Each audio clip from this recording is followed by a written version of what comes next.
I've started generating income through weekly options trading for about 6 months now, after first hearing it from a startup that I worked at as a software engineer that is trying to rebuild capital markets infrastructure.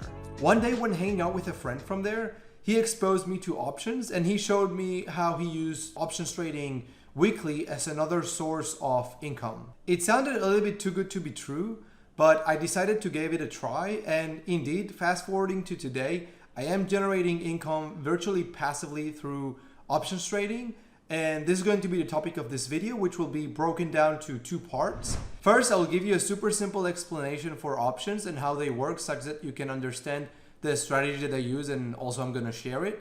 And then I'm going to tell you why I think that it's better than traditionally investing in the stock market with buying and holding along with possible pitfalls.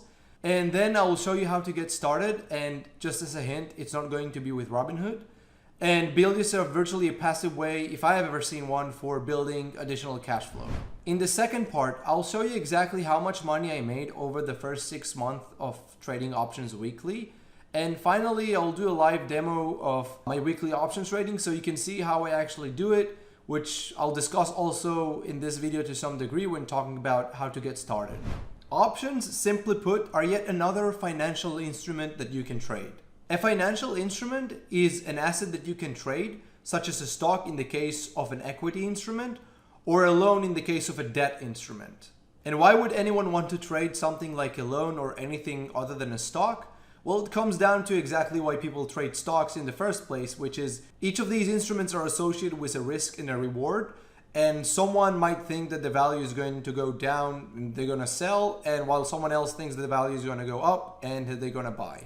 The difference, however, is going to be that while the stock is tied to a company, in case of a loan, that could be tied to the credit score of the borrower that also can change with time, and the interest rate, which also changes with time. Going back to options, options are a contract. So when you're trading an option, you're trading a contract. That contract is going to give some rights to the buyer in exchange for some cash. And for the seller, it's going to give them some amount of money as a reward.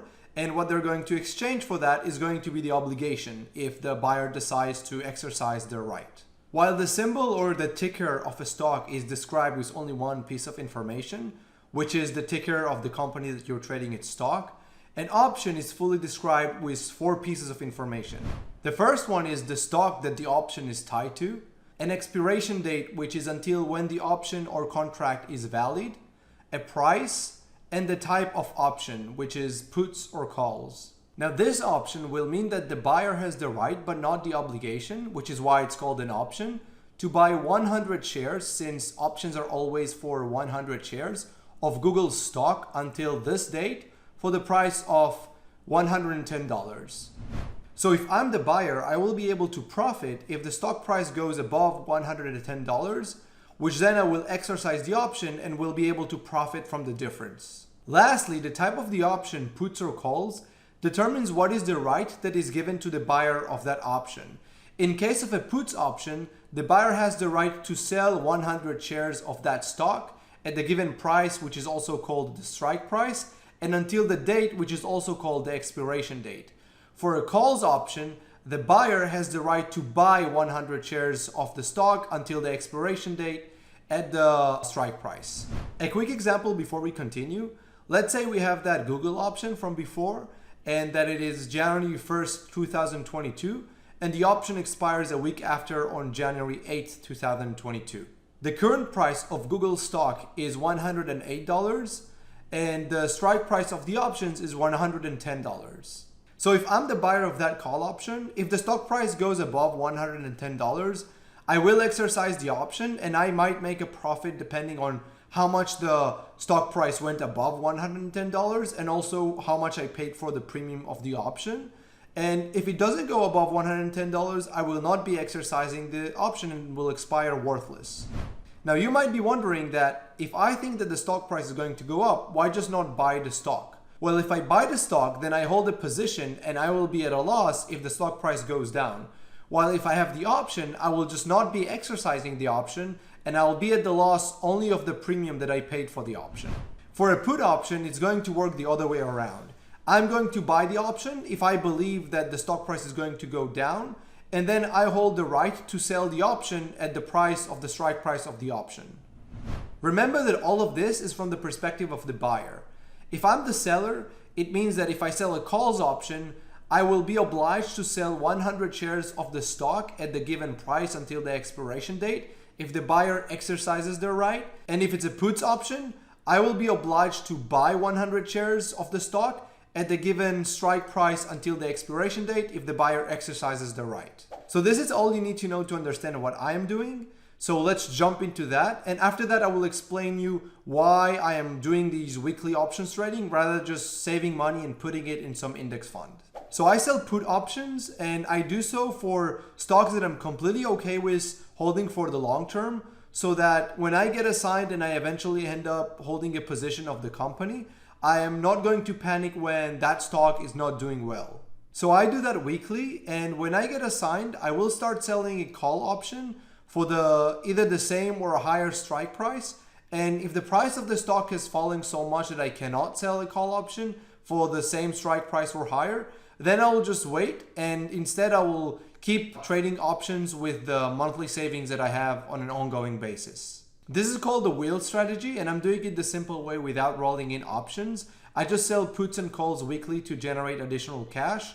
And if for any of my assigned positions, the stock price starts falling way below, I will just wait on that position, and meanwhile I will keep trading my other ones and continue making money.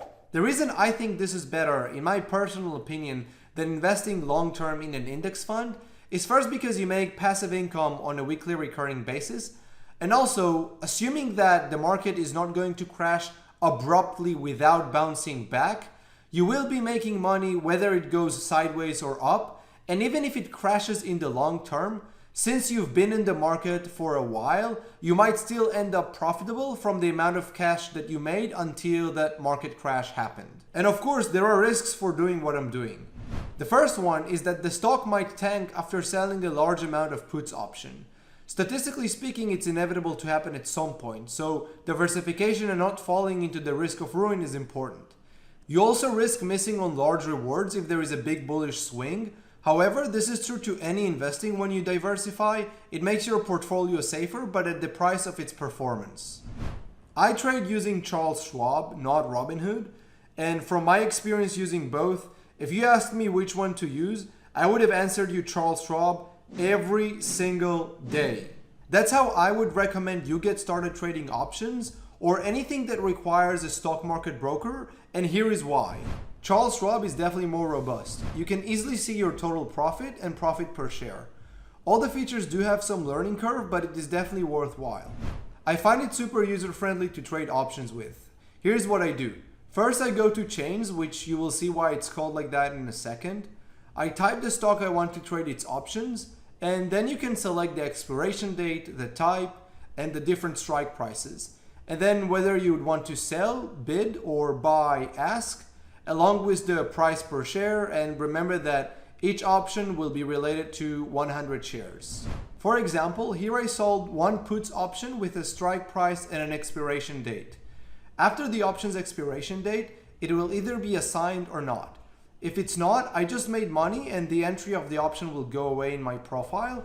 And if it's assigned, depending on the option, the entry for the option will disappear and I will have to buy 100 shares if it's puts or sell 100 shares if it is calls. You will be required to have enough cash to buy 100 shares at the strike price if it's a puts option, or already own 100 shares if it's a calls option.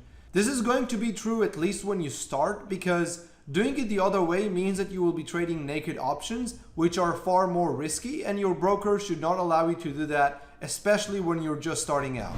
The second reason for using Charles Schwab is because they have the best in-class customer support. When I opened an account, they called me a day later to make sure that everything is okay, and I could also ask questions, and they would even guide you through your first option that you're trading if you're not confident in what you're doing. Finally, as others have noted before, Robinhood has sometimes an awful bid-ask spread, which basically means that they are making more profit at your expense. While with Charles Schwab, I've never seen big gaps in the bid-ask. Personally, I feel much safer in trusting my money with a large organization that has withstood difficult times in the market compared to a newer startup that doesn't really have a solid value proposition. This wraps up the first part. In the second part, I will show you how much money I make trading options weekly, and I will also show you how I do that through a live demo. See you next time. Bye.